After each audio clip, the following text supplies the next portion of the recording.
Ladies and gentlemen, we have reached the halfway point of the show. Welcome to another edition of Uncaged. My name is Mike Larkin. Episode 5 is here. It's there. We are everywhere. Joining me by my side is the one and only Mr. DC himself, Daniel Crimmins. How are you, Daniel? We have hit that halfway point, brother.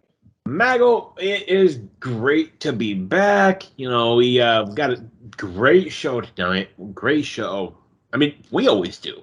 We always have great shows. We always like to give everybody some new and fresh topics and just stuff that really tantalizing the masses, if you will. To quote Max Dupree. Yes, I'm going to use that one because it's funny. Yeah. Yeah.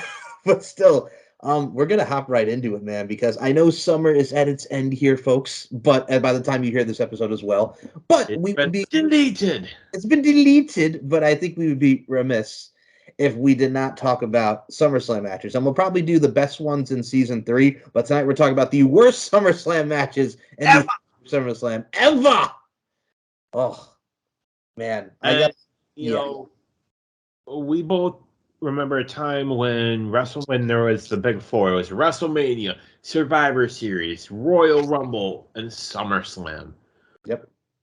And where you got excited because you knew. And it's some of it's Attitude Era, some of it's not. It's you and I have talked, and Mike, we tend to think, oh, the Attitude Era was so great. That's the problem with people. Everybody says, why can't it be like the Attitude Era anymore? I'm like, the Attitude Era didn't have a lot of great stuff in it either. Like, there was a lot of stuff that was not that good. I mean, even some of the Steve Austin stuff was not good. Nah, I mean, the Dude Love stuff was great. Everything with Vince was awesome, but like there was a lot of stuff in there that was kind of like meh, And it's just even some of the DX stuff. Looking back at it now, yeah. And I'm not gonna upset, Mike. The Attitude Era and some of the stuff they got away with. There's no way that would work now. Oh no, not at all. And I mean, we talk about this all the time. It's like if you look at promos, like from another one that really came up was 2006, Carlito's being interviewed by Maria, and he has the T-shirt. Do you spit or do you swallow? And then well, Maria. Yeah. Yeah, you can't do that now. And let's not forget, Test had a shirt that said, "I love my testicles." 2002, when he was at Stacy, his fans were the testicles folks. His marketing campaign, marketing strategy. I love my testicles. And that shirt actually exists because I remember I went to WWE New York. Oh, yeah. WWF New York. Yes. And honestly, I actually ate there. I actually had a meal at WWF New York. What'd you have? Did you have that meatball sandwich, brother? Because I had some good meatball sandwiches. Actually, no, I think it was chicken Alfredo there. Nice, even better. It was really solid. All right. But it's one of those things. It's Yeah, for those who've not seen it, like if you've not been to New York City, you know where. You know when you pass, it's like, damn it, that used to be WWF New York, then the world, as it was. The world, if you will. Great sandwiches, live entertainment. It was actually a very cool place to buy yourself some wrestling merch and stuff. It was really, really a cool place. One of the cool things they had like a setup of like the Andre the Giant hands. I remember that, yeah. Okay. Which I think they cart them around in Access now. Yeah, I mean, well, that's what we have now with all the presentations of Access and everything. But I will say this, going back to I love my testicles. I mean, Test had a test this T-shirt. That's another thing. That's another show in its time. Like what we just put a show for season 3 into the universe. What worked then and what can't work now? Oh yeah. Oh, so. But you know what? Test to me strikes me as one of those guys that he should have and could have been something. Well, he wasn't going anywhere at the time. Like the Un-Americans were done, and so we needed to do something with Test. And well, he was dating Stacy Keibler. Here comes the testicles. Well, I mean, even before that, like when he was with Stephanie, he was red hot. And then TNA with the Triple H. No, then the Triple H. Like that could have been a huge feud. And I think Triple H kind of put the kibosh on it, if I remember correctly. Because, well, yeah. You can't have two blonde guys, No. But that's the thing, too, man. And I mean, we talk about SummerSlam. Test was involved in not one of the worst ones with Shane McMahon, but it was a good one. You know, I mean, we'll say that for the season 3, but Test and Shane McMahon, yeah. That you mentioned Shane McMahon. Oh, we're gonna go there with Shane. He's on my list. Okay. He just made the list. All right. I'm gonna put it out here, man, because I hear what you're saying. I'm hearing Shane McMahon SummerSlam. Is it the one I think you're talking about?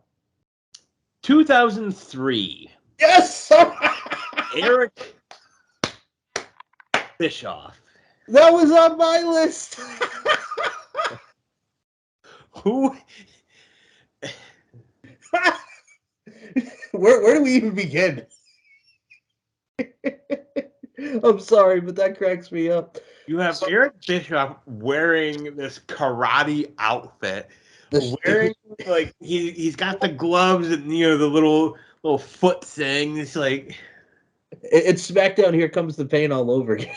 That's what it is. It was no mercy at this point. Oh God! So what he's referring to is Eric Bischoff won a match against Kane by countout, and in the contract it read the winner of that match would face Shane McMahon at SummerSlam, and well, Eric Bischoff won. The angle going into this, he goes to Linda McMahon's house and he forces himself on Linda McMahon, and it's this most awkward kiss, and he's got the hots for Linda. And he beats him in a no-holds-barred match on Raw. This is when Kane electrified Shane's testicles. And, yeah, it was a weird time that got into this match. And it also featured the heel turn of Jonathan Coachman. The heel turn of Jonathan Coachman. I remember as a kid, all of a sudden, here comes the chair shot. I'm like, who the hell hit Shane with a chair? And then you see the coach, and I'm like, really? Really?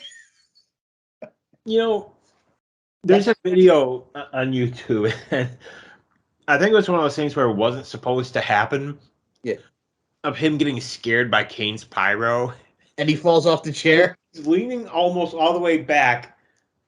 And I don't know if you've ever been in an arena when that pyro goes off. Yep, been there. It's loud. Very loud. I mean, depending on the acoustics of that arena. If it's a smaller one, it's even worse. Mm-hmm. I mean, it's kind of silly in like when he was doing house shows, and they would just use it as a sound effect. Yeah. Like, why? But I gotta say, with Daniel, I love you for this because great minds think alike. But with Shane and Eric Bischoff, for me, and rewatching that match back years later, I mean, the best thing about it was Stone Cold Steve Austin coming out and beating up the coach and Eric Bischoff, and then the finish being, of course, Shane dives off the top rope, elbow through the announce table, 1, 2, 3. The match itself, folks, is the shits. But once Stone Cold comes out there and kicks ass, and of course the elbow drop through the table, the infamous elbow drop, it's fine. But that match was god awful. It's bad when they have to send Stone Cold out to save the show. Well, he was feuding, and he was the co-GM at the time, but still, it's bad when Stone Cold has to go out there and save the day. Stupid. But, well, all right. I'll go through my list as well, because a lot of my SummerSlam memories, because I remember I started watching like the 2000s more, and then rewatching back like a lot of people do. I will start with this one. SummerSlam 2000, Kane versus The Undertaker. When Kane turned heel on The Undertaker, chokeslammed him. He was supposed to chokeslam him through the mat, so let's do it again, partner. And then we get to the match, and it's no disqualification, and it ends in a no contest. It wasn't that good. Undertaker was wearing the blue at the time, and he was coming out to the American Badass. Kane, they just came off the match at King of the Ring with Taker, Shane, and, Taker, Kane, and The Rock against the McMahon family. This was The Undertaker. He's just a few months back of being the American Badass, and the match was terrible. You remember Undertaker and Kane for SummerSlam 2000? Yeah. Unfortunately, it wasn't that good. I mean, Taker and Kane have had a lot of matches throughout their time, but this one was not one of the best ones, and especially in SummerSlam history. No. And this is the same SummerSlam that featured Rock, Triple H, and Kurt Angle, Shane McMahon, and Steve Blackman falling off the Tron. The thing that is in almost every Insane Dive, video package they ever do. Yep, which is Shane and Steve Blackman. We're talking like 23 years ago. Yep, and it still holds up to this day. I mean, the TLC was on that card. I mean, you had the Cat and Terry in a stink face match, but that's painless to what we got with Kane and the Undertaker just having a drizzling shits of a feud and a drizzling shits of a match. Oh god, it was terrible. But yeah, that's the one that sticks out to me, and I love that show. But that match was the shits. All right, what else do you have, Mister? You know, funny you mentioned the Undertaker. Oh, okay, well, we'll go here now. We'll go here now. Go ahead, man. You know, How do you want to put it? I'm a mark for the Undertaker. You know, arguably one of the absolute greatest of all time. Definitely the greatest character of all time. Did you just say you're a mark for the Undertaker? No pun intended. Fair enough. Go ahead. But and you know, he's arguably one of the greatest of all time and the greatest character of all time. Nobody is that committed to their character. The dedication was uncanny. Apart from, say, maybe MJF. Fair enough. Apart from that. And then, you know, with MJF, he's just a New Yorker, and, well, that's kind of how New Yorkers are. That's how we are, folks. That's how we are. Like, we're very, you know... In your face, straight to the point, blunt. So, I'm talking SummerSlam 1994. Oh, God. Undertaker versus... The Undertaker. Now, yes, folks, in case you don't remember, Undertaker wrestled Undertaker. To kind of go back, because, you know, we probably got some young folks that, or maybe people that deleted this out of their memory. I believe it was Royal Rumble that year, 94. It was Undertaker versus Yokozuna in a casket match. All the heels bum rushed Undertaker, which is weird that nobody came out to his aid. Yeah, just Jeff Jarrett and the rest of the mid-carders just beat the crap out of the Undertaker. Everybody. Like, literally, everybody at that time, like, everybody was basically a mid-carder. Like, yeah. 94 to like 96, 97 was like a horrible, horrible time. They had no star power. Oh, yeah. Just crush. Go out there. Jeff Jarrett. Everybody. Go out there. So they all beat Undertaker, lock him in the casket, and there's like some weird video package, and then like there's like a LED light thing of him walking, and then he rises up. And like the way he looked back then, he looked like he hadn't slept in like... He looked like he was on a bender. I mean, we're talking like coke, meth, booze, like fucking every drug known to man. He looked like Keith Richards. He looked like he had too much Jack Daniels. So Keith Richards. Yes. Yes. So, and then he disappeared. Yep. And you didn't see anything. Nope. And then a couple months later, Ted DiBiase comes out and says, I'm going to find the Undertaker. I'm going to bring him back. And it was, where's the Undertaker? And then he says, I found the Undertaker. I will bring him out next week. And you see the Undertaker, and it's not Mark Calloway. It's not the Undertaker. It's not the black and purple. It's like black and gray, the old school Undertaker. Well, at that time, he was black and gray. Was he still black and gray? Or am I thinking ahead? Okay, good. So the black and purple didn't show up until SummerSlam 94. Okay, perfect. So, anywho, he comes out, and it's clear it's not him. It was Brian Lee, a.k.a. Chains from DOA. You know, he would eventually become Chains, you know, in the DOA stable. And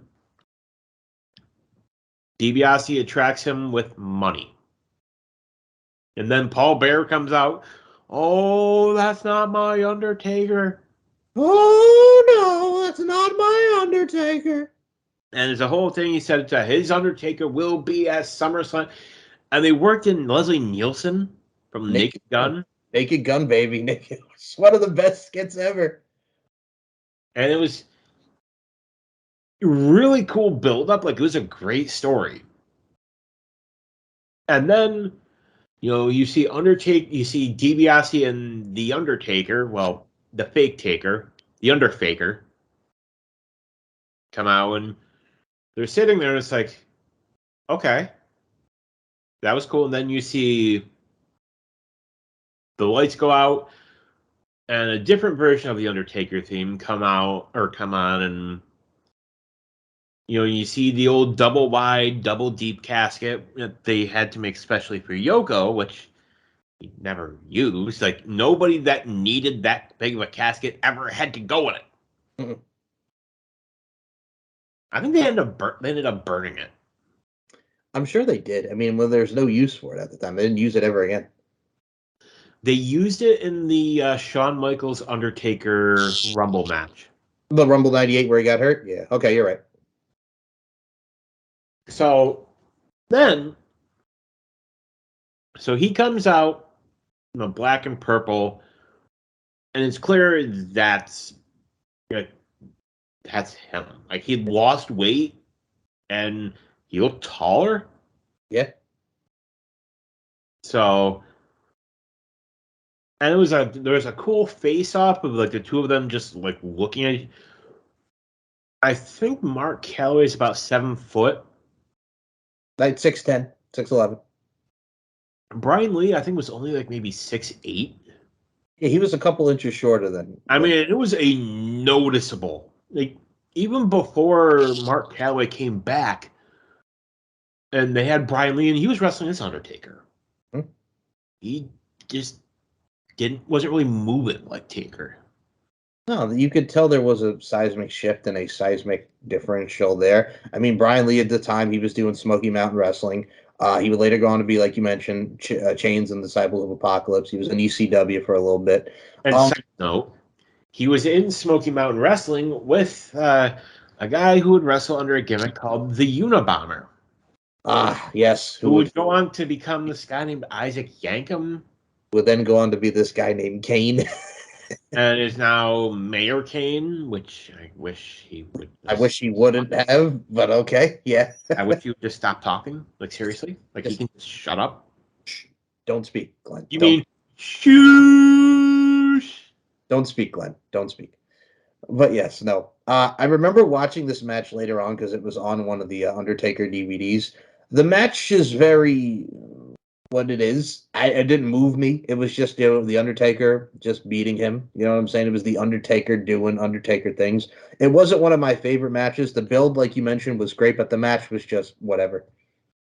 And it's clear, like, there are some people that can compete at that level and that can perform at that level.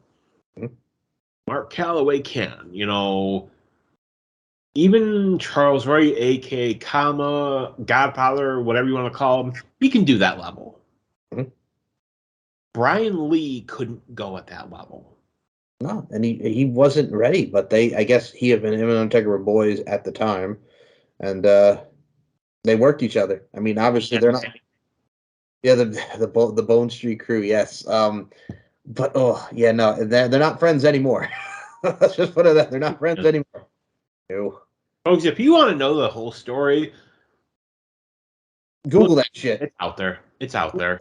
Yeah, it's out there. And put it this way, they don't like each other. They do not like each other at all. But it is a memory that a lot of people like for the visual of them facing off with one another. And here's an honorable mention that I do have, and I have two more Undertaker ones on my list that I'm gonna read. And it hurts. It hurts to put him on the list. It hurts, but like truth is truth, man. They were originally going to do Undertaker and the Great Khali at SummerSlam 2006, but it was so bad that they just put it on SmackDown and they had a last man standing match in the feud. It was originally going to be on SummerSlam, but they were just like, no, we are not putting this on SummerSlam. We are putting it on SmackDown. That's how bad it was. No, I'm trying to remember. Didn't Undertaker end up winning that? The last man standing, yes. Now, was he the one that got the title off Khali, or was that I can't remember who took it off of him? Was that Batista or him? It was Batista. Oh, that's going to be on here. We'll get to that in a little bit here, folks. Yes, I got one. Go ahead. Phone, because I'm sticking with the early 90s. Okay. 1993, Lex Luger versus Yokozuna. Oh, you mean the countout but they're celebrating like he won the title, but he didn't win the title. Now, there's the video out there. I haven't seen it, but I've heard it. Yeah. Back then they used to tape like about a month worth of TV. Back then because they didn't have the money they do now.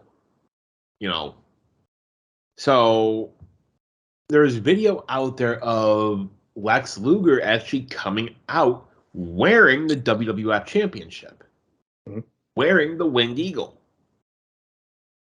I guess at one point they decided they were going to do it, and then typical WWE, they changed at the last second. Yep. And I remember watching this match, and it's again, it's another one that is what it is for such a big fight feel, and him slamming Yokozuna to where we got to with this, the Lex Express and everything, and then he wins it in a fucking count out, and then they act like it's the best thing ever because oh my god, he beat him, but it's like he didn't win the title. The match is for the title. Count. It doesn't count, but it's like it's a win for America, and I'm like, America, but I'm like, no, it's not a win for America. He's still the champion.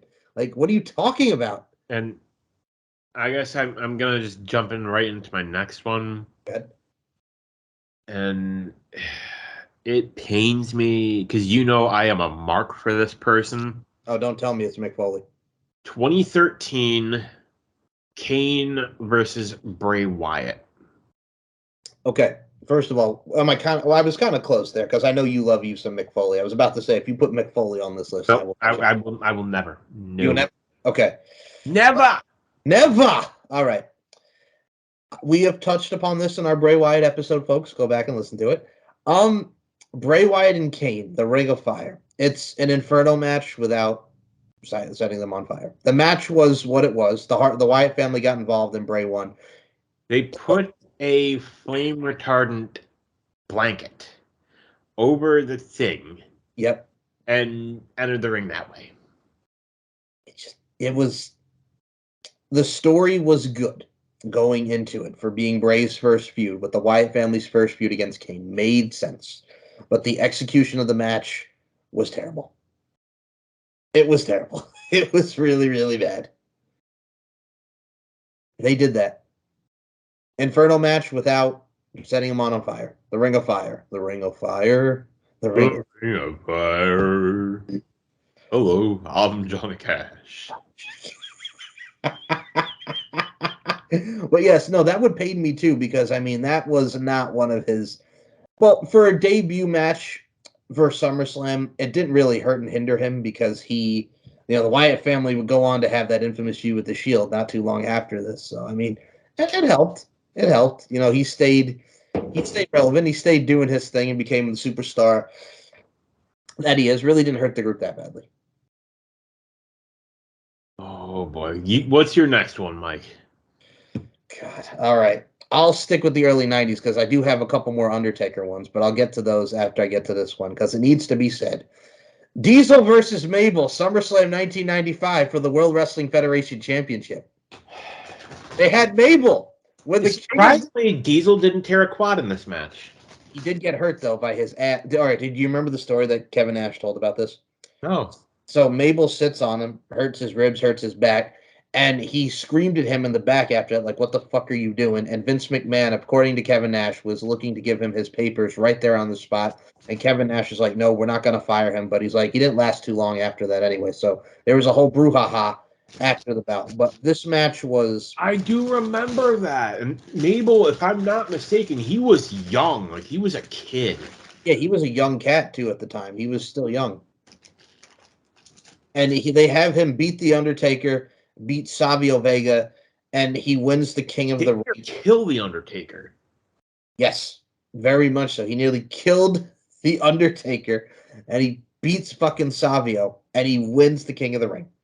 And they set up King Mabel against Diesel, and it's horrible. There's a spot one of the worst theme songs I have ever heard. What, Men on a Mission? No, the King Mabel theme. Well, how did the King Mabel theme go again? You get the like the royal horns. Oh, yeah. And then you hear a siren, and there's like this like really cheesy 90s instrumental rap I mean, it worked, but it's like I was about to say your Men on a Mission's theme was kind of cheesy too, but it fit the gimmick. But yes, okay. So King Mabel all and, right. and Diesel match is terrible. Kevin Nash does a dive over the ropes, which looked like what? Like what are you doing, big man? Going over the ropes like that? Where did that come from, Kevin? You're Kevin Nash. You are not, Rey Mysterio. You are not Juventud Guerrera. You are Kevin Nash. He does like a dive, and it looks so wonky and like awful, and like the jackknife looked terrible. Like I'll say it. Like, I'll say it. He probably saw The Undertaker doing it. He's like, hey, he can do it. the whole thing was just so god awful. And This is the same fucking. And you know what? I am on an anti. And I used to be I used to be a Diesel fan. yeah, But ever since he's gone after my dude, L.A. Knight. Yeah. yeah. Like, Calling him a rockin' Austin ripoff. I'm like, dude, people are inspired and pay homage to so many people, and you want to friggin' rip on everybody rips off everybody. Your boy Triple H ripped off Ric Flair. Scott Hall was Scarface. He was Tony Montana. Like, seriously. Like, everybody rips off everybody. Well, he did the thing because LA Knight took a thing about the adjective and it's a verb and everything from the WCW promo. And Kevin's like, oh, you saw the crowd really pop on that. I'm like, dude, he's taking a subtle jab at you. It's like, if you know, you know, and wrestling fans know that promo. Yeah, they fucking know. And this is the same fucking dude that tore his quad stepping over Bubba Ray Dudley. Yes, same guy. I mean, like, I don't know what was worse, that, Yeah. Vince, or Shane. Okay, Vince has got to be up there because he's sitting there like, God damn it. And he's so pissed and he's so mad. I remember when that happened, like, you see him, you're just like, what happened? What happened here? I was even confused. You know that when that happened, Vince had to be in so much pain. Oh, agreed. Edge even said on the Inside the Ropes, he's like, make it clear, don't be in the same vicinity Vince is because he's so angry right now that He basically said, clear the area. Clear the area, folks. Shane was just all right, and I don't mean to laugh, but that just came out of nowhere, and I'm like, oh God, oh dear God. They have Shane come out Standing there, and then he just calls him. I'm like, what the hell happened here? I'm like, and he blows out his knee. Tears his quad. Tears his quad. Fuck Triple H him. Kudos to Snoop, though. Yeah, kudos to Snoop. He gets the same injury as his brother-in-law, that being Triple H. Triple H. Oh God, yeah, it was so bad, dude. But yeah, no, Diesel and Mabel is up there for me. And before I got this one. This may be worse than that. Okay, you go, and then I'll do my two Undertaker ones. Go ahead. Virgil versus Nails. Okay, now which SummerSlam was this? Because I was not born. 1992. Okay, that was the year I was born, man. That don't count. I don't recall. No, so Nails, like the gimmick, he debuted by attacking Big Boss Man. He was an inmate at the prison that Bossman worked at. Supposed to be this violent criminal, and apparently Bossman had like beaten the hell out of him in jail. Yeah, I know this storyline. I know of Nails, and I know of Virgil. Nails was bad. Like when you think of worse people, like to give you an idea of, why Nails got fired and has never been allowed back? He got into a fight with Vince, right? Where he choked Vince. Choked Vince McMahon. Oh, so you mean like CM Punk with Tony Khan now? Only he actually did it. Yeah, I know. He actually put his hands on Vince McMahon. You do not put your hands on the most powerful person. Which, normally I would say that would be Vince, but not anymore. No, with Tony Khan. No, that'd be Ari Emanuel. Ari Emanuel, yes, okay. Like, Vince is an employee now. Well, he even said on that stock thing, he is now my boss. Like, he is my boss. See, here's the thing. If Vince is fired, he can cash out his chips to the tune of $3+ billion. That is true. Okay. And I think that's what he's counting on. So I'm curious now because again, I know of both. This was SummerSlam. This is Wembley Stadium, SummerSlam '92, one of the biggest SummerSlams ever. What was the backstory behind this match that happened, or was it just like there? Well, I think Bossman was hurt or something. It was like a whole thing. He came back. He was thinner. Like he came back shortly after this. He had one move. Nails? Choke. Nails. All he did was choke people. Okay. And it was bad. Like the crowd just couldn't get into it. Well, first of all, Virgil was not that good in the ring either. Like the big thing of his whole career was his feud with Ted DiBiase for the $1 Million title. That was the big thing that he did. Besides being with Ted DiBiase, that feud. That was it. Then was Vincent and the NWO. And just a honorable mention because honestly, it was a bad match. Not just, I mean, both guys in it are among the best of all time. Mm-hmm. In 1997, Okay. Steve Austin versus Owen Hart. Oh, you're gonna put that on there. Oh, like I think the initial finish was for Stone Cold to win the IC title. As Stone Cold puts it, one of the ugliest roll-ups in the history of roll-ups. And so match is going good, everything is going great. You know, he gets him up in what you think is going to be a tombstone. Yeah. And then he didn't just sit down. He spiked it.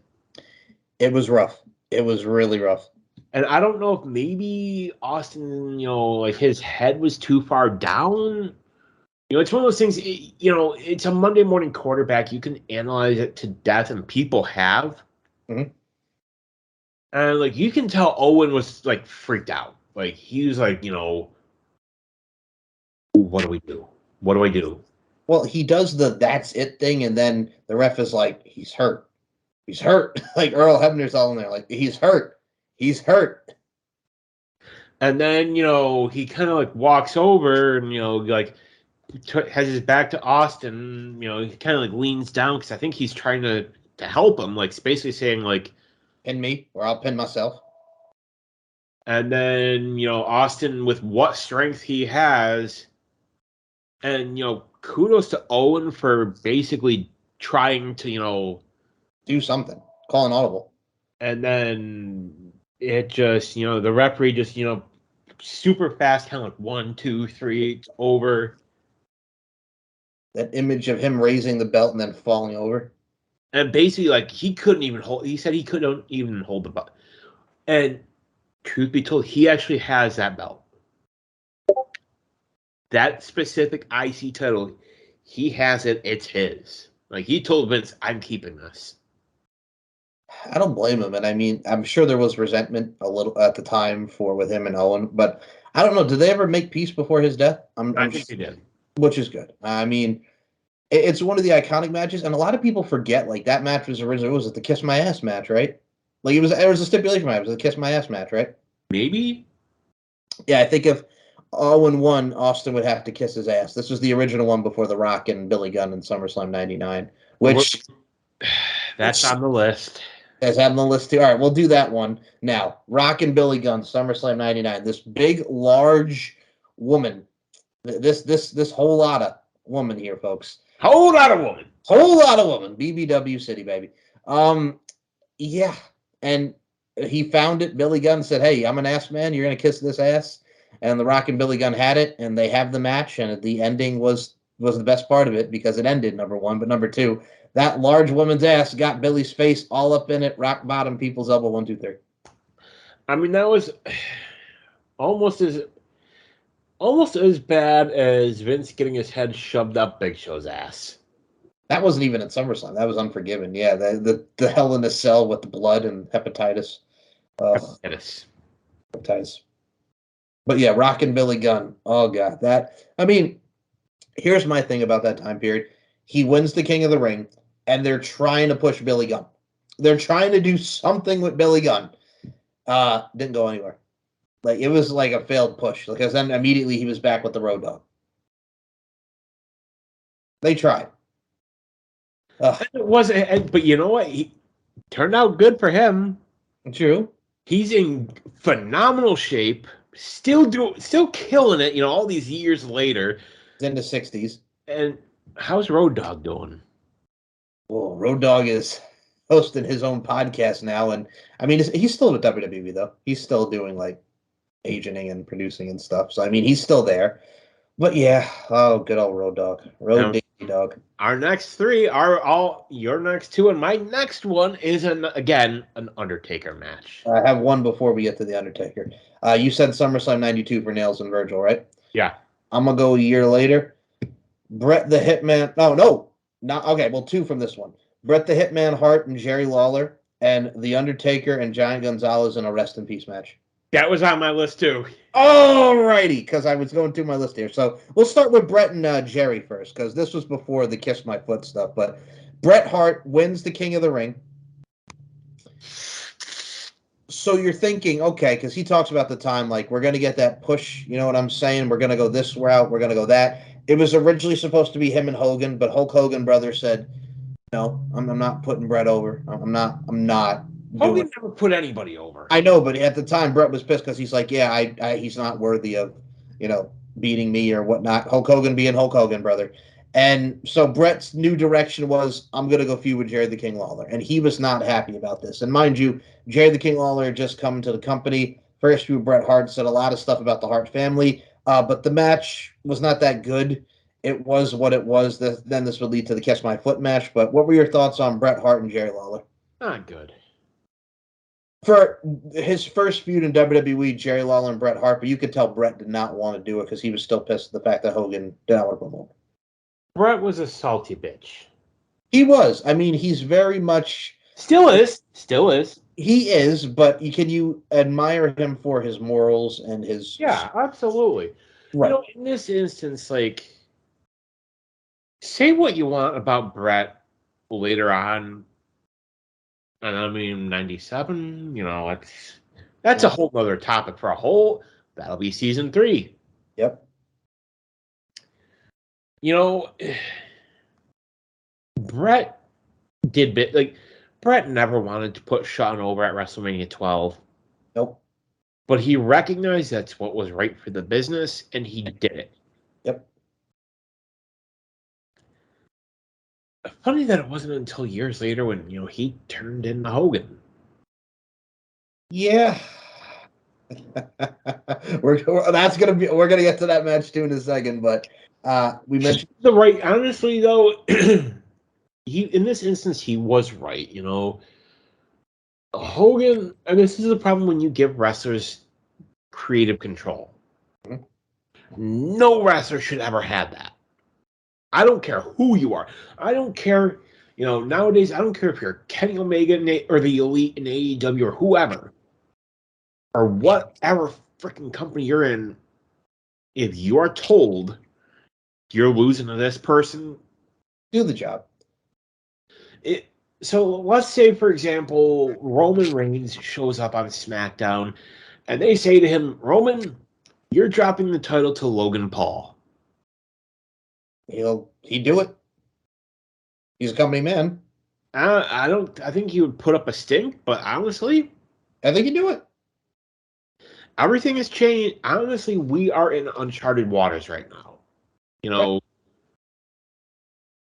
Ever since the official takeover,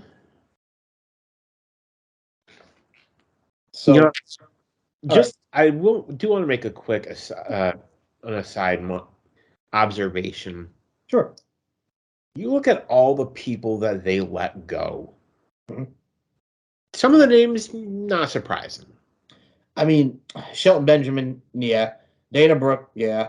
Dolph Ziggler, shocking, but he had a good run. He wouldn't do nothing with him. The reason I say Ziggler, and why I say I think Ziggler was a message. That was sending a message, basically just saying, hey, this guy's been with the company for over 10 years. We're talking like 13 years plus. Yes, until 405, yep. So we're talking almost 20 years, and we booted him like that. Like he was just a piece of trash. If we did that to him, Mm-hmm. I think this served as a message to Rollins, to Roman, to any of them, basically saying, fall in line, acknowledge us, Unintended. very much intended, or, you know, there's the door. I mean, they got rid of Mustafa. There was a lot of NXT releases like Quincy Elliott, which should have happened a long. Supposedly, he had caused a lot of problems. He wasn't that good. Like, he really wasn't that good, dude. Like, I understand the They flamboyant. randomly brought him up.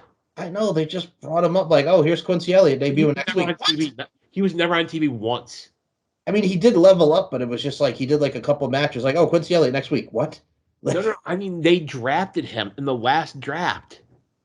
that's right. Yeah, they did. They didn't do nothing with They him. drafted him. I think it was Raw. I think. Well, they also had Odyssey Jones get drafted, and they haven't done anything with doggone Odyssey Jones yet. I may have them confused. Like one was kind of like the heavier set guy. That was Odyssey Jones, the big guy. That's what I'm talking about. Odyssey Jones. He's still there. Quincy Elliott was the flamboyant one on NXT. He got released. The one that was kind of like a Velveteen Dream sequel. Yeah. Almost the same fucking gimmick. Same fucking gimmick. Yeah. I mean, we mentioned Riddle. He did it to himself. Like, and Dana White. Fucking. Bro. Oh. But a lot of those releases I was not shocked about. I mean, Tennille Dashwood and Riddick Moss. That's a package deal. And if I were them, I would go back to Impact with Tennille. I'd just take her to Impact. And you know, the sad thing is, like Riddick Moss had so much potential. I mean, he did. And I mean, another one that I would also test to, like, you can agree me on, like, the Grizzled Young Veterans are gone, so they're no longer in the diet. They didn't want to be there. No, I think they wanted to go back to being the Grizzled Young Veterans. They didn't want to keep doing the cult stuff anymore. Well, that was even before Schism. Like, they just, I think also what could have affected them too was there was no more NXT UK. So they're just here. You know what I'm saying? So there's a lot of stuff that really went into that. I mean, Dana Brooke, here's how bad it is. You go to NXT and they don't care. They don't give a damn about you. And they're just like, bye. After all I mean, she had it. She was she worked very hard. But you're not going to turn her into like the Mandy Rose of NXT now, where Mandy Rose just went down and reinvented herself, like, amazingly. And then here comes Dana Brooke now down there and just sucks. It's not going to work for everybody. No, and it wasn't going to work for Dana Brooke. I mean, God bless her for trying to keep her, but like she was what she was. Like I think what that was a last ditch effort. It was like basically saying, "Oh, okay, we'll try this, see if it works. We're going to put you with Kalani Jordan and see how that goes." And nothing. I think that's kind of what it was. Like you look at NXT, and I think what they're trying to do, they're building it up, trying to make it a third brand again. Oh yeah, but there's a lot of there's redundancies. People that aren't gonna make it, and there's rumored Jade Cargill's coming up. I've heard Ricky Starks maybe on his way out too. I could see him going. Well, Cargill is so marketable. Like, you could do so many matches with her. I mean, if you put her in NXT, like, there's a lot of stuff you could do there. Ricky Starks, if he were to leave, I mean, he's another one that just he would go to the moon to quote Hammer Grimes, to the moon. But I don't know, man. So I'm interested to see where they go, but where we're going. We mentioned AEW because that's actually my next match features two people that are now in the AEW roster. Hold on, going back for a second. Undertaker and John Gonzalez, rest in peace match. Like, terrible. Ironically, Giant Gonzalez is resting in peace. Yes, God rest his soul. But here's the thing. You knew what you got at WrestleMania 9. Why would we continue this? Why would you try again? They saw something in El Gigante. Just was not good. He wasn't good in WCW. He wasn't good in WWE. And literally, it was the same gimmick. He was just a big giant guy. That was it. Like, some guys just can't. Some Giants does not work. When they brought in Giant Silva, and like for the oddities, didn't work. And then he ended up doing MMA. Yeah, I remember that. That was looks like he got his ass kicked. But I mean, I applaud him for his efforts. Okay, so you got an AEW, so AEW Superstars. There's an AEW match. Is it a summer? AEW Superstars. 2017. Okay, The Big Show Paul White okay. versus Big Cass, aka Big Bill. With Enzo Amore at a shark cage. And you can't teach that. That match was so horrible. Now, I'm going to say this because I can't believe you brought this match up. They tried to push him as a solo guy, but here's my thing about Big Cass. So he's away from Enzo. He's beating the crap out of Enzo, and his first feud is with the Big Show. But my thing is as well, even around that time too, because when you went to like later with 2018, how do you have a bad match with Daniel Bryan? Like, how do you have three straight matches with Daniel Bryan and they all suck? Now, mind you, I know he was not in the right frame of mind at the time, and he was not in a good place. But they tried with him and the Big Show because Big Show was sticking up for Enzo, and Enzo was in the shark cage. But this match, like at SummerSlam, nobody cared. It was slow, and just nobody had any invested interest in it. You know, the thing with Big Cass, I mean, hey, he looks incredible now. Oh, he's the man. What he's doing with Ricky A Starks. lot better than where he. See, this is a Big Cass this is the Big Bill, Big Cass, whatever the fuck you want to call him, that we should have gotten years ago. Well, that was my thing. When I noticed he went to Impact when he was W. Morrissey, and then they bring him into AEW, I'm like, where, like you mentioned, the overall, where the hell did this guy come from? Like, why didn't we get this guy in WWE? And I guess I have one more. I'm going 2004. Okay. Triple H versus Eugene. Ugh, all right. The whole thing where he thought he was an evolution, then they bloody him, and then William Regal cuts that amazing promo. That is just, it was me, sunshine. That was great. And then they have the match. William Regal gets involved. Brass knuckles, power to punch to Flair. Then Triple H pedigrees him and he wins. Yeah. I mean, Nick Dinsmore. 14 minutes, and honestly, Nick Dinsmore is so insanely talented. He's a great wrestler, but they gave him this gimmick. Nobody else could have made Eugene work. Right.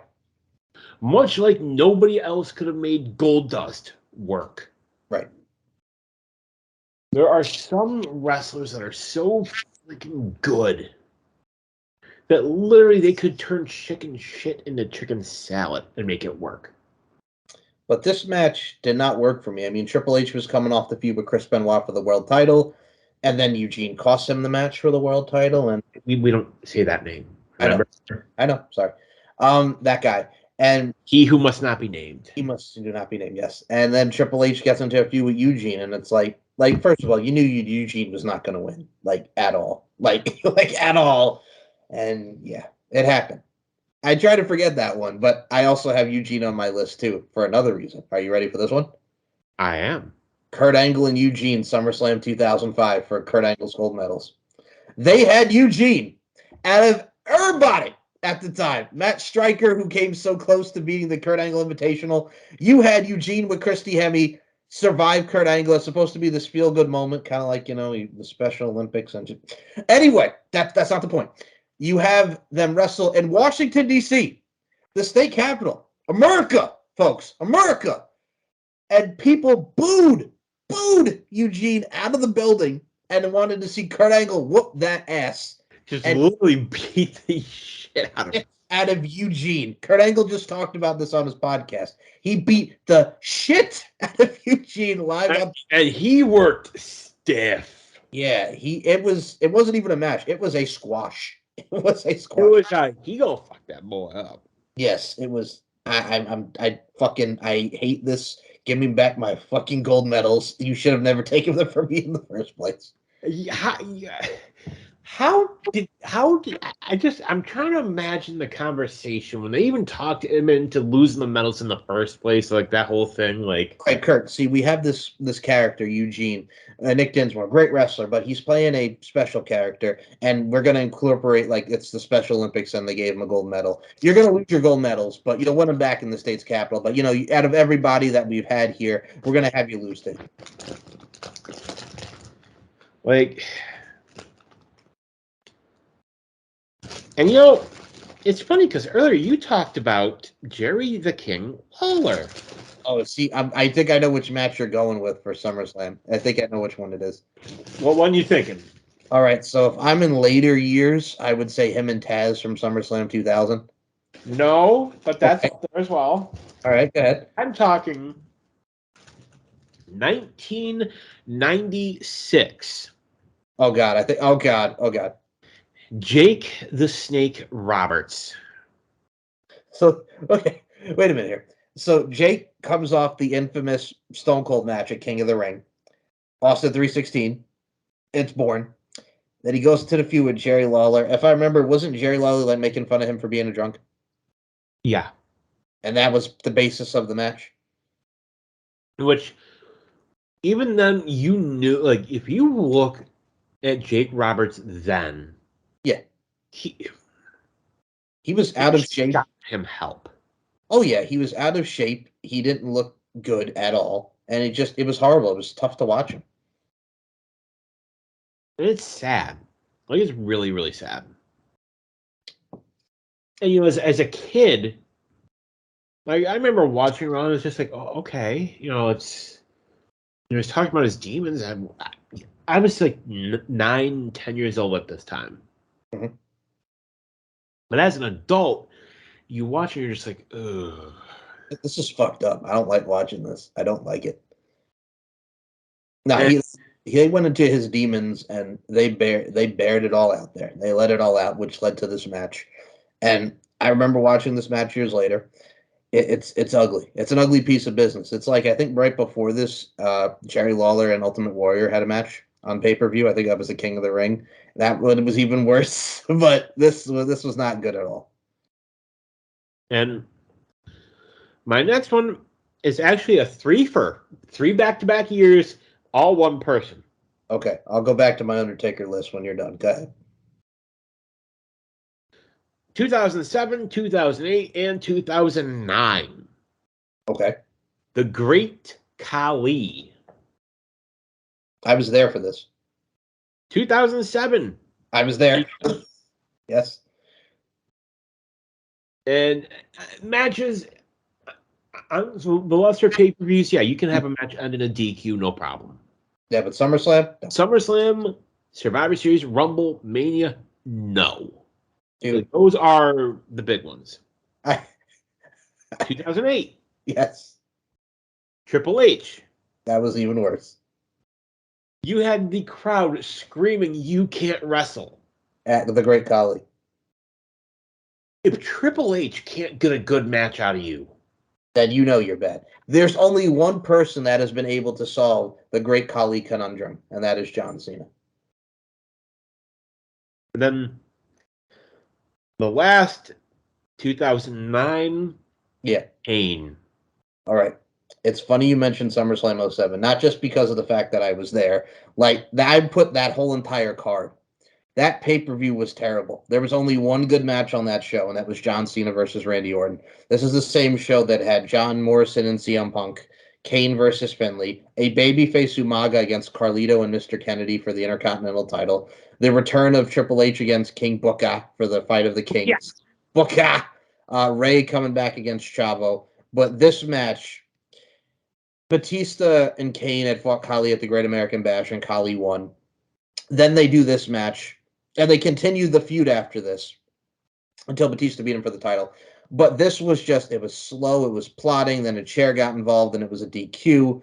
The 2008 match with Triple H, like, I remember when Triple H was the champion at the time. He's going against guys like Cena, he's going against Orton, like, he's having the feuds, and out of the blue, here comes the Great Khali, and I'm like, oh, dear God. No. No. He couldn't. No. And he tried. They did the arm wrestling thing, and then they had the match, and Triple H could not even have a good match with the Great Khali. And then the Kane in '09, I remember he feuded with Dolph Ziggler, and Kane got involved, and then Dolph Ziggler won the match. And then this leads to the Summerslam match. Like, I remember the WrestleMania 23 match. That sucked, and this sucked even worse. Oh, you want me to get into my Undertaker ones? Are you ready? Do it. So we'll start with this one. SummerSlam 2003. Out of everybody for him to feud with at the time, The Undertaker versus A-Train. So WrestleMania was the Nathan Jones A-Train fella. Yeah. I think he ballooned somewhere. Good old Matt Bloom. So I know they're boys, but The Undertaker, like the year prior, had wrestled Test, which even is funny to think about it now. Test in 2002, 2003, Albert, hello. So he wrestles A-Train most of that year. Him and Nathan Jones against A-Train and Big Show. God. I think we talked about that match. He did. It was so bad. It was so bad. Then the Undertaker gets into the feud with John Cena, which was good. Which was good. Very much good. And then we go back to A-Train because he beat up Stephanie McMahon at Vengeance and helped Sable, who starts rubbing his, because he's hairy and it was gross. And he helps her beat. I get it. I get it too, man. Like, hey, man. Actually, no. Just in case he hears this, no. You know who he is. I know, Brock. Don't kill us, Brock. But Sable. I enjoy your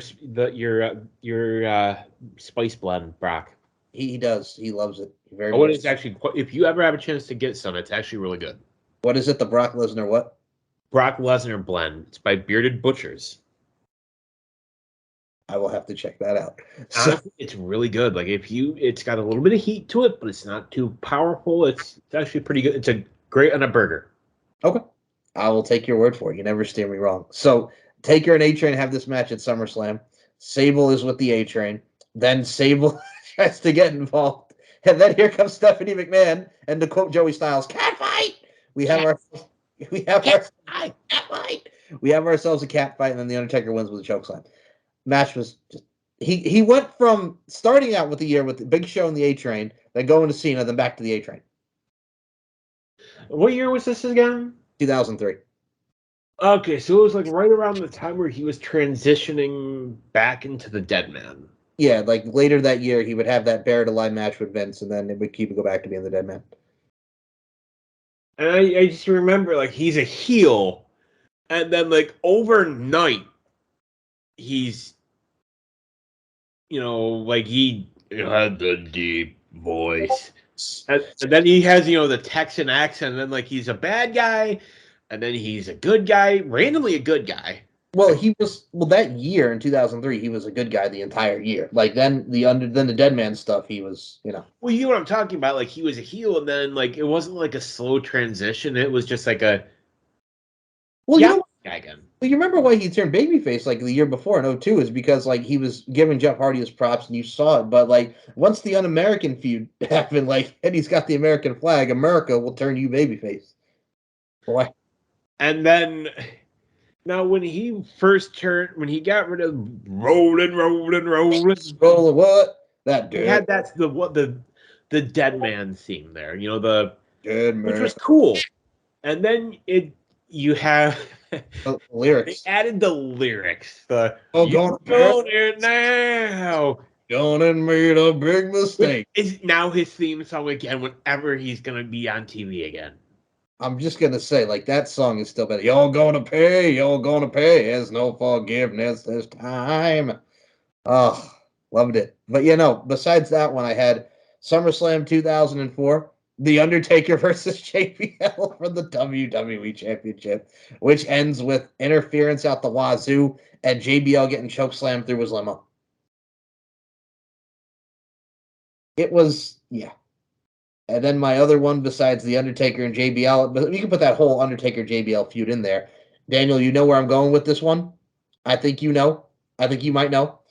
SummerSlam 2001, The Undertaker and Kane versus DDP and Canyon for the WCW World Tag Team Championships, a.k.a. Squash Fest City. Yeah. They beat the shit out of DDP and Canyon. Oh, God, that was bad. Those are my 3 Undertaker ones. So, my next 2. Okay. And I don't blame the challenger in this match because he's one of the greatest. Yeah. I blame the person that was holding the WWE title in this one. Okay. 2017. Shinsuke Nakamura. And I know where you're going.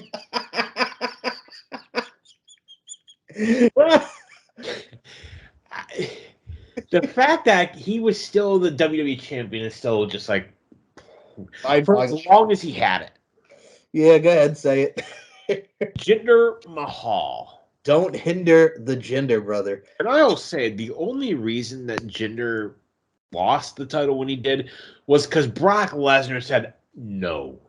So what Daniel is referring to, folks, is and they advertised it. The best part, they advertised it, Daniel. It was going to be Brock Lesnar and Jinder Mahal champion versus champion at Survivor Series. Then they go to the UK, and it's AJ versus Jinder. AJ wins the title, and we got Brock and AJ. Because Brock Lesnar was like, I'm not working with him. And you wonder why, like, no. And it made a face and a face can work together just fine.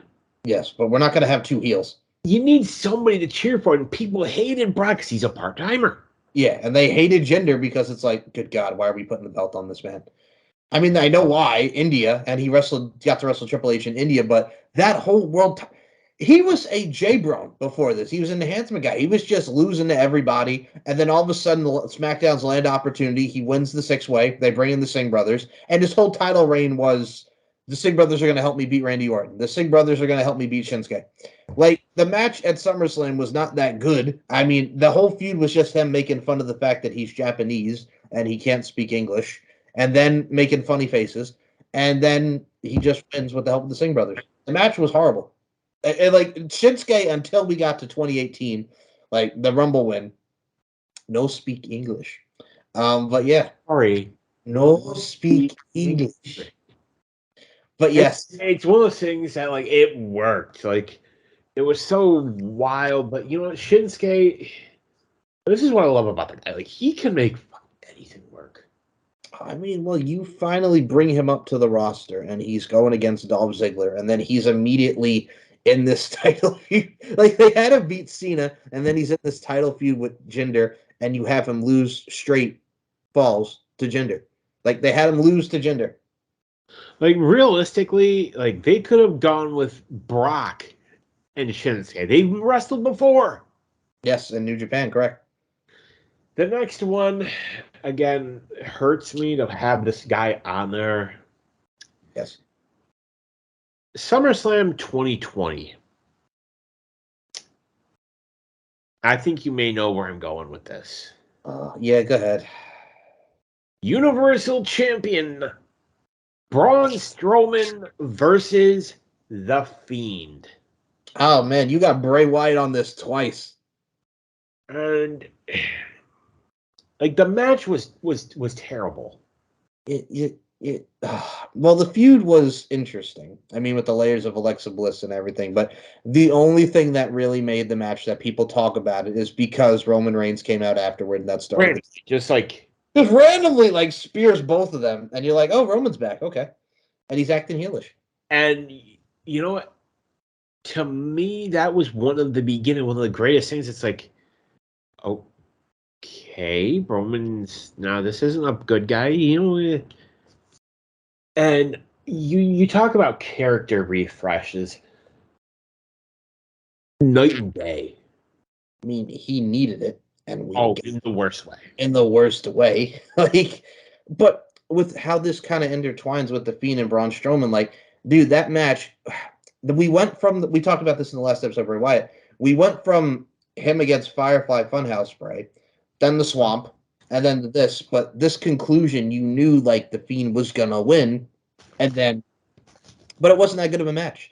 It just it didn't have that oomph to it that I thought it would. You know, I think honestly, the Fiend was always somebody that he worked better in front of a crowd. Yeah, and I mean, you're at the time when you're in the Thunderdome and there's nobody there. Instead of just, the crowd, like the video monitors. The video, yeah, it just, Which, kind of funny that we talk about that. They recently announced that Royal Rumble 2024 is going to be at Tropicana Field. yes. Which is where the Thunderdome happened. Yes, that's right. So, kind of coming full circle. Sure. All right. And I mean, for me, and I'll put this on here, and we'll go back to the worst matches here. I mean, it wasn't a bad match. It was more funny, but I mean, could you put Hulk Hogan and Shawn Michaels in there just for the oversell? The match was stupid because HBK was supposed to go over, but Hogan being Hogan. Didn't want to do like he was supposed to be. I think it was supposed to be Hulk wins, then Shawn wins, and then they were going to do one more. And Hogan refused. Like, he wasn't going to do it. It's like, no, no, brother. I mean, him and Randy Orton is another one just for the fact that it pissed me off that Randy Orton should have won. But yeah, those are two ones that kind of stick out to me. And, HBK overselling was to piss off Hogan. No, it's just to say fuck off. And you know what? It was great. It was. Do you remember the build-up? Mhm. And we got the Larry King, Hulk Hogan, HBK dressed as Hulk Hogan. Brother, oh God, oh brother. Yeah, oh crap. It was so good. The match was terrible. The build was great. And it should be a great build, great match, but it doesn't always happen that way. Okay, now you want to talk about something. This came to me. Great build, but the match, because of the result, I got to go SummerSlam 2003 Elimination Chamber match because Goldberg should have won the damn match. Yeah. That one stood out, but I got one that's even. I mean, we've talked about this before. Triple H and his reign of terror, which actually is a good emphasis for a future episode of the show.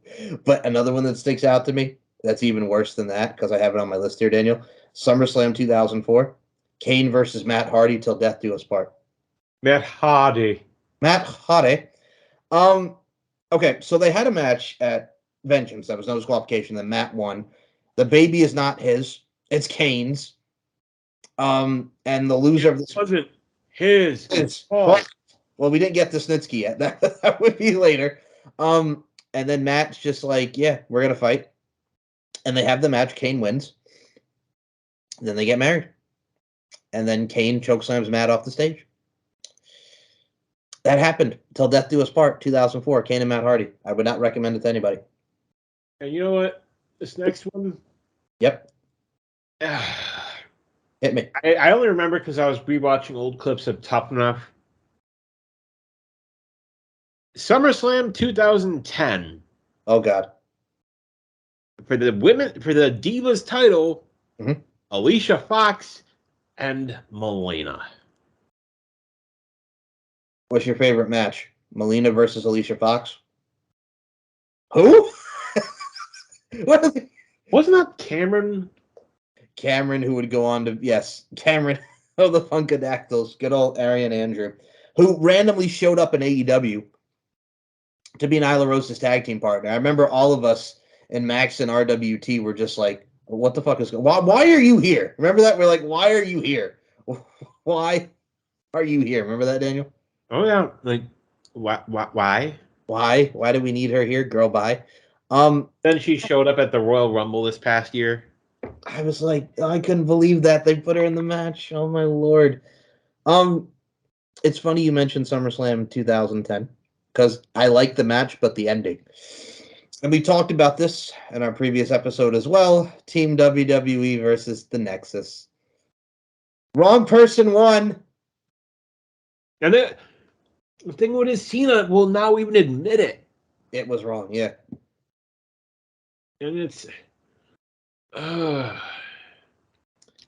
And I forget the year. I want to say it was maybe 1990 or 1991. Okay. The Mountie versus Big Boss Man. That was 91. Yeah, that was 91. I remember that. The friggin' jailhouse match, yeah. Yeah. It was bad, but it was funny because they put that dog on Mountie away. That bad Jacques Rougeau. Yeah. That happened. Oh my goodness. But yeah, no, those are some that really stick out to me. Are there any other ones you have? Because I do have a couple more after this one. Hit me. You know, honestly, I think we covered, for me, like some of the worst ones. Like, I used to always like SummerSlam better than say, like Survivor Series. Mhm.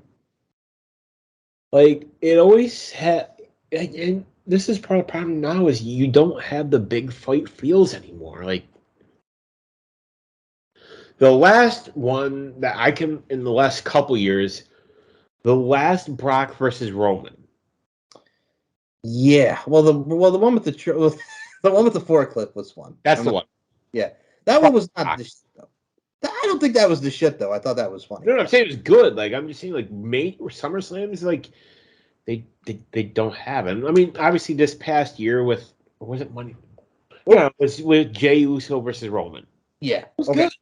It was. I got one because I'm looking through my list here because I had all the. I'm like you. I have all the cards. I'm like, okay, which one do I want to pick? I got one. SummerSlam 2016, just because it didn't live up to the hype, and then he would soon lose the WWE Championship.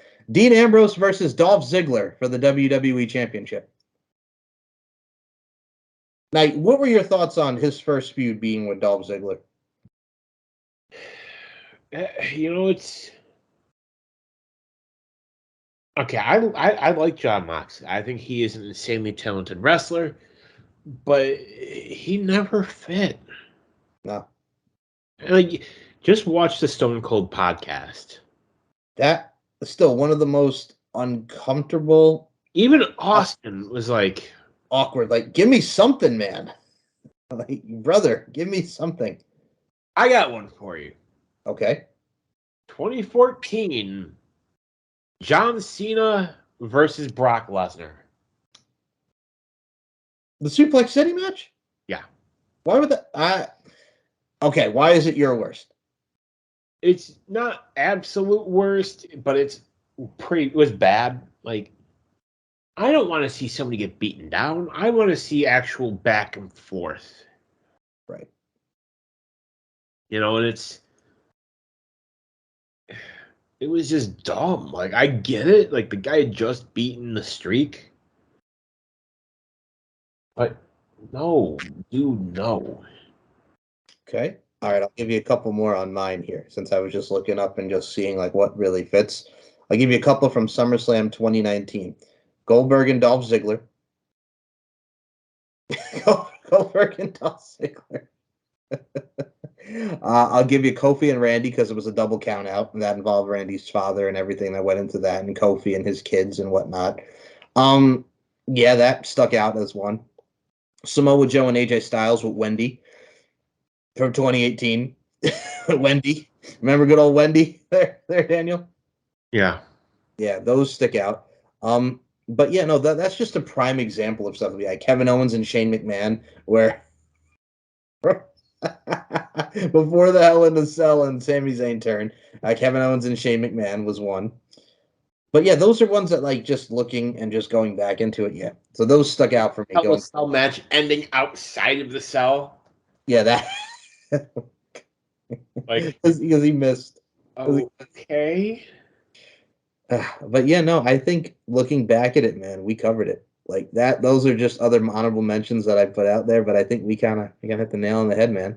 If you think of the SummerSlam Big Fours, man, that's what we get. There's a lot of icky stuff in the summertime. Not a lot of fun in the summertime. I mean, we Big Show and Sabu I could also put on there for the ECW title, but yeah, that's another one that sticks out for SummerSlam '06.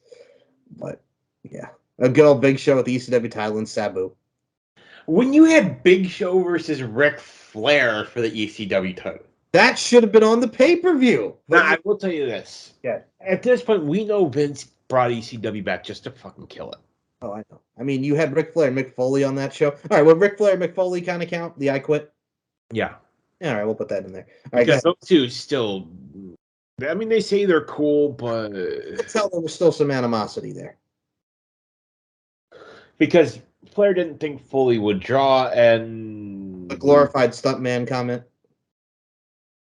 But yeah, like Foley, multi-time WWE champion. Foley can wrestle when he has to.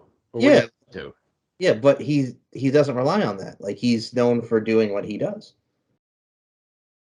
So, and it's just. But yeah, Big Show and Sabu definitely sticks out for me, just because if they really wanted to give a giant fuck you to the ECW fans, yeah, they should have had Ric Flair win the ECW title.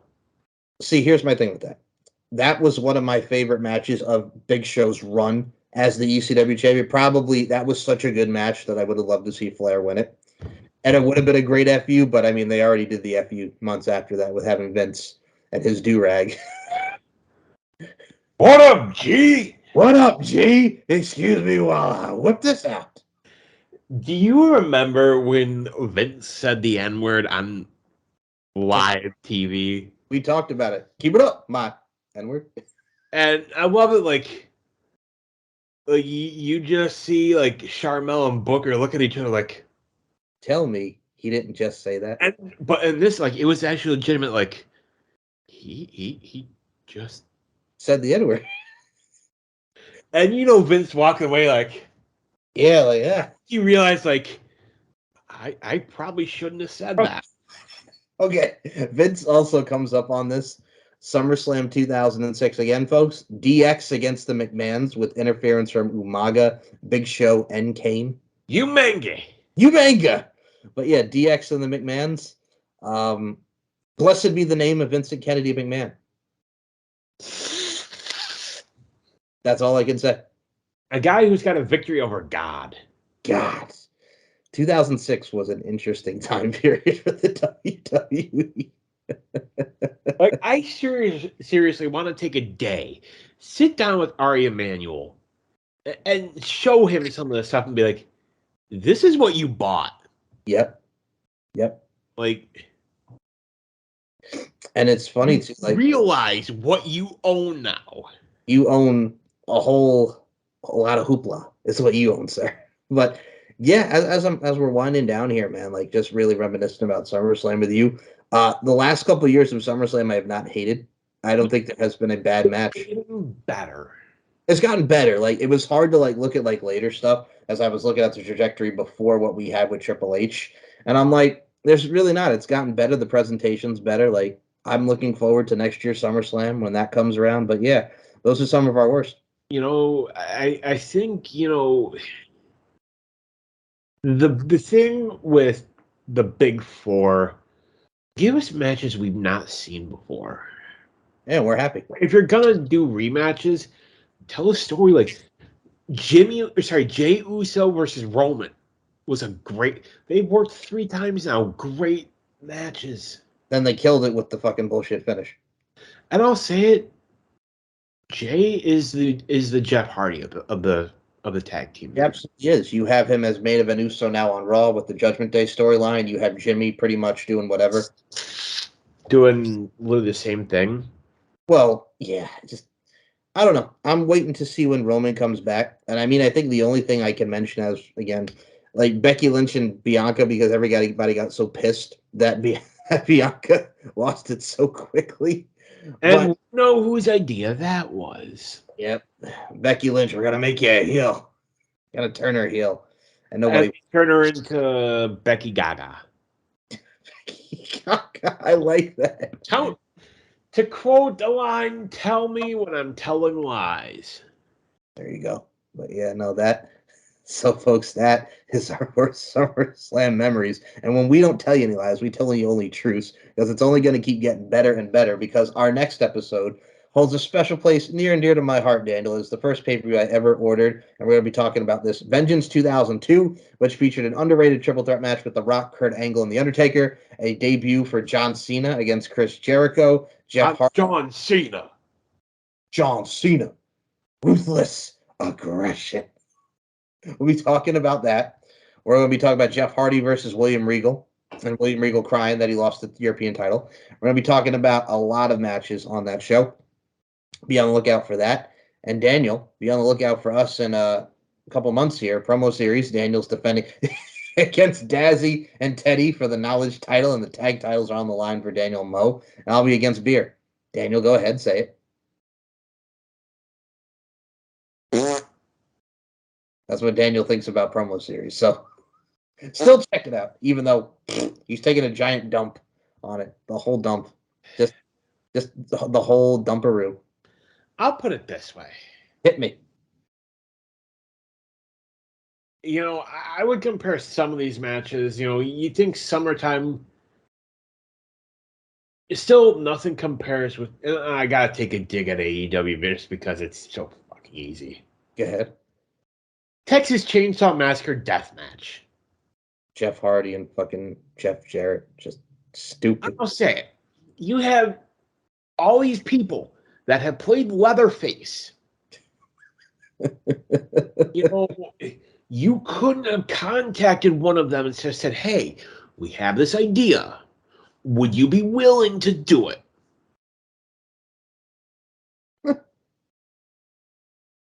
It was bad. It was bad. It was really, really bad. That's actually going to be our bonus episode, folks, because I'm actually really looking forward to seeing your review, because this is going to be all Daniel here, because I refuse to play that game. It's going to be you talking about AEW Fight Forever, and I can't wait to hear. Got a lot to say. I cannot wait to hear what you have to say, and I'll be reacting, as I'm sure all of you will. Follow us at SMShow1 MCL92 on Twitter. I'm Larkin MB, Larkin_92 on Instagram, DCrimmins1 on Instagram, StephenMikeShow.com, Capital Championship Wrestling Lingerie Fighting Championships. Folks, 612 subscribers here on the YouTube channel. Let's raise it on up. Hit the bell, get the notification, subscribe. You want to see these faces down there, right there. In here, right down there. Fucking subscribe, check us out, keep it on, and we'll be back next time for Vengeance 2002. We are at the halfway mark. We're almost done with season 2. Go back and watch all the episodes of Uncaged on the playlist here on the YouTube channel, Mike Larkin 92. For Daniel Crimmins, my name is Mike Larkin, and well, fucking Undertaker versus Undertaker. That's all you can say. Watch the goddamn match, people. You'll see. You'll see what I'm talking about. That's not my Undertaker. And on that, we'll see you next time.